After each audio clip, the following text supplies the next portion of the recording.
Well, this here's my Suburban I just painted a couple days ago. I put some gold and silver and a little bit of violet pearl in it that I had. I don't know if it shows up or not too good, but it's just enough, you know, to make it sparkle. And when the sun don't shine on it, you can't see it.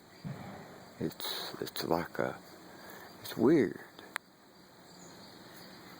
I know it's a little rough, but you're supposed to wait a while, let it cure, water sand it with some fine paper, and then just shoot clear on it a few coats to get your smoothness back.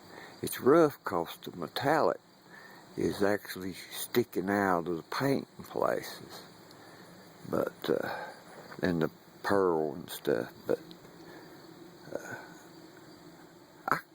it's all right the way it is. I'm going to use it, drive it this winter up here in the mountains of North Carolina. I named it Godzilla. It used to be a fire department rescue emergency vehicle, so it's loaded. It's got 15,000 miles on it, but it was eat up back here with rust. Both quarters, these corners, well, I'll show you on the other side. These corners, they were gone. This corner down here, the rear corner, I had to make it. All that's fiberglass, everything in view right there is fiberglass and just rusty metal.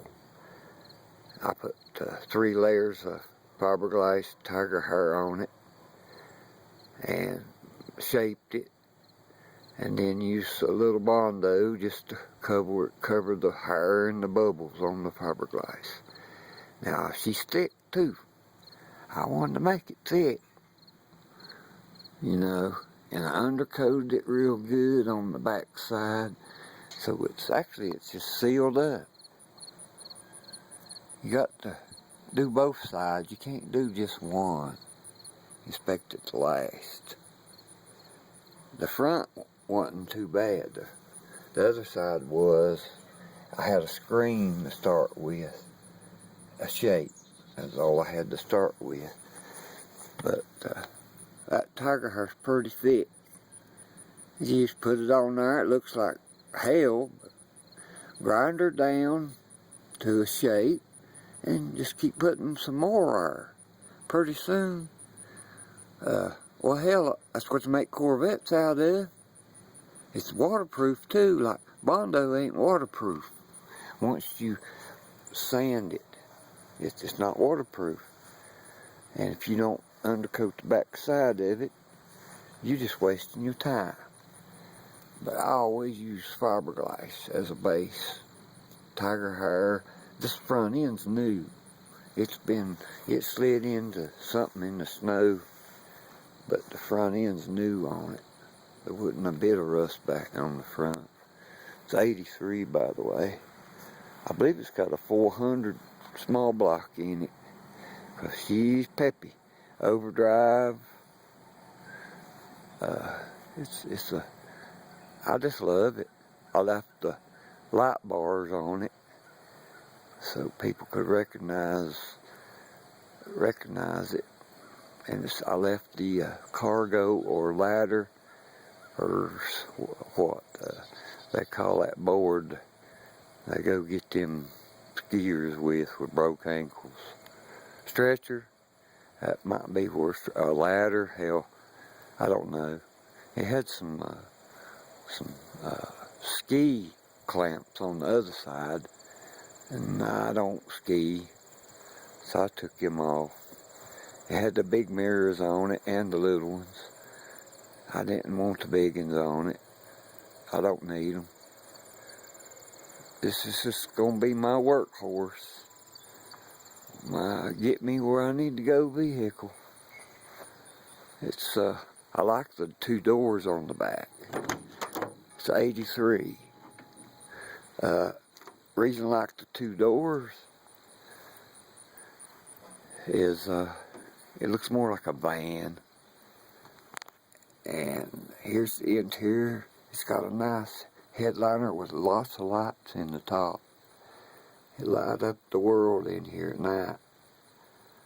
Yep. And it's got a 60/40 back seat that flips down.